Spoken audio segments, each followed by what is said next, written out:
qatorda emasligimga afsus, pushaymon edim.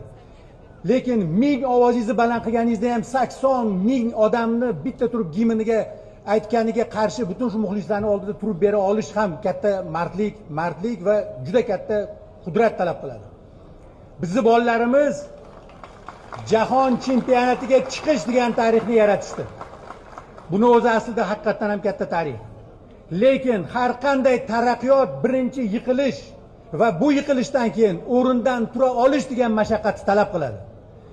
Tarixni eng og'ir sinovi mana shu yigitlarga tushdi. Bular juda og'ir narsani ko'tarishdi. Bizni jahon chempionatiga olib chiqib berishdi.